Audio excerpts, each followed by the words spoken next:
recording. It's Video. doing, So anyway. it's doing it. Oh my gosh.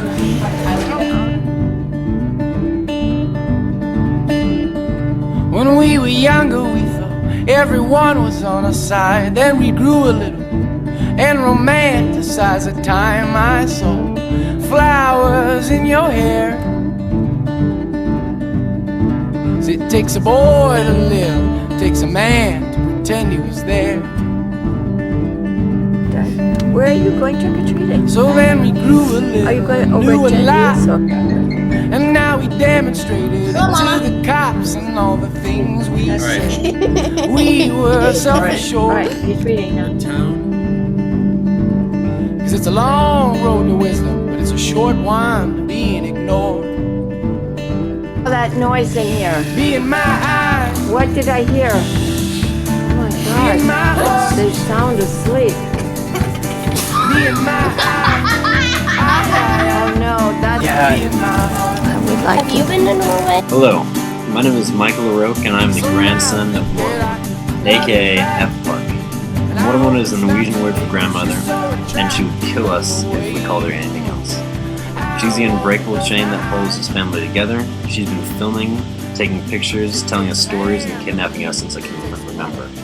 We gather memories to share them, so I'm excited to have gotten a deeper glimpse into the woman that we are alive to. Is that you?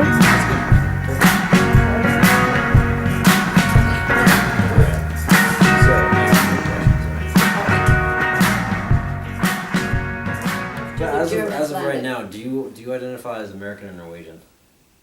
Oh, yeah. If you had to pick one race, like, do you identify as Norwegian? No, I'm an American now because, of course, I am. I'm too. When the Americans came and rescued us at the end of the war, we were all Americans. Okay. You would even, yeah. You just, it's like the land. I can't even begin to tell you. America's like, it's like heaven. And my father came and said, "We're going to America," and I go, "Yes, let's go to America." Okay, so when you moved here, were you? Disappointed? Yes. What do you mean? Well, I come on this big ship. I'm so excited. I'm standing next to the captain. We're going to land in New York. I'm expecting cowboys and Indians and beautiful trees and and we come into New York City and I see it. I see these ugly buildings and I told the captain, I said, "Excuse me, turn this ship around." I started crying. But no, it was, I cried I swear, every night. I think forever, at least for 5 years. I would go to Bess and Laughlin's house. They had we bought a house. Yeah. We built a house with a little pool. Okay, so when you moved here, you guys had enough money to like. They started a business right away. Oh, okay. Father was just a worker. He started working right away. He and Moore started selling door to door, salesman for Watkins, and then we rented. And then within a year, I think they'd saved up enough to build a house. Were they religious over there? So religious. Every flag. The Norwegian flag, the Swedish flag, the Finnish flag, the Danish, all with the cross. No, not Catholic, straight Christian Lutheran. Okay. They Lutheran, so. But they didn't talk about it at all? No, it's a private thing. Oh, okay. And you know what, in a way, they're very, very right. Yeah. It is a private thing. But you wish they would have talked about it a little more. No, I don't think so. Okay. It was more of an example. But anyway, if I had come to America, I would never have become a Christian because I wouldn't have asked. Yeah. But here in America, because everything you were was exposed to it? I was exposed to it. And of course, my grandmother always prayed, like I told you. She prayed every night. But no one ever talked about it. Yeah. It isn't like here in America where they talk and they try to be that. Did you start school right away? Or I started school right away. It was, we came in May. I started school June, July, August. You guys the summer. Right. I had the summer. So we bought a car in New York City. Right. At one of those old station wagons with the wood. Yeah. And it was Bessa and Laughlin and Moo and Gru and all of us. Yeah. And then we went up to upstate New York to visit Bessa's sister, Tante Karen, who was already here and who would send us chewing gum from America. And we visited her. And then we traveled across. And then Granddaddy Fritz would make us get out of the car and clean up the roads because there were no laws then against littering. But I just want to say this. We traveled down south. and we were shocked, about the prejudice. Well, in Norway, there's no prejudice, but you have to remember, we had nothing to be prejudiced against. We had maybe 2 black people ever in the whole history. Yeah. I'd only seen one on the boat, on the ship coming over. Yeah. There was a black doctor, and he was our What friend. year? What year did you move there? 1949. 1940. Okay. So and we had not, but it's easy to not have any prejudice if you have nothing to be prejudiced Right. against. So in the South, when we were driving, how Grande Fritz is, we would go into a restaurant that said whites only, and he would go in there and he'd say, "Are you guys crazy? Whites only? What are you talking about?" Yeah. Oh, so we were kicked out of very many places. You mean Really? only white people could go to the bathroom here or drink this font? Yeah. Martin Luther King was during that time. Malcolm X. We during went that there. time? Grande Fritz and I went to that thing.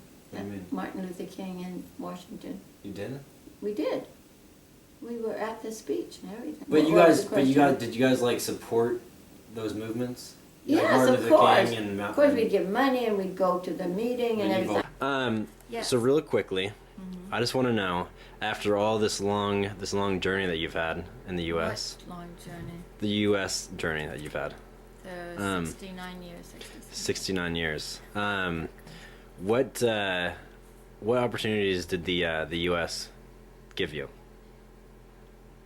Like freedom, or I don't know, anything, anything that you think of. Everything. Yeah, Everything. yeah. Well, I didn't take advantage of those opportunities like some people Right. do to make money and to work and stuff. But just even the opportunity to really think Yeah. and to say whatever you want to say and write whatever you want to write and Yeah. have your own opinion. I love America, and I Good. love the freedoms, that we have here. Those freedoms, right there. Oh yeah, look at this That freedom. food that I'm being served in bed by my gracious daughter. So America, yeah, it made A me place where see- you can fight for what you need to fight for. Yeah, you can fight for it, Yeah. but it also gives you the opportunity to talk about it. Think about, look at all the radio programs we have Yeah. that can say anything they want. And we used to have wonderful reporters Right. who would report things honestly and true, and they were in the business to tell us the truth. Yeah. Now, I would say that most It's a little bit newspapers crazy. and most the news thing on TV, they're in the business of money, Right. which is very, very different than being in the business of the truth. Yeah. So we're not Agreed. getting a lot of the truth anymore. I know we didn't have perfect leaders in Roosevelt or in Yeah. Reagan or in Lincoln or Washington. I know they weren't perfect, but they really were there to serve. They had enough money, enough comfort, enough whatever, but they went into the business of joining the government Yeah. to be of service to the U.S. Anyways, Mimo, I Yes, appreciate another you. question? No. No We're more. good. No. You sick of my answers. Yeah, we're good. I appreciate you sharing with us, or sharing with me, really, and helping with this project. All right. All right. I've never had the camera point at me. It's usually me pointing it at you when you were growing up, and now I haven't been able to film anything Yeah. like it without I my know. camera. I've been taking it, but anyways, I love you and thank you.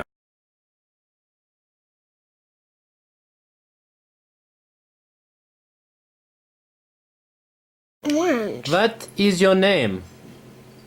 It's Matthew. Who are you?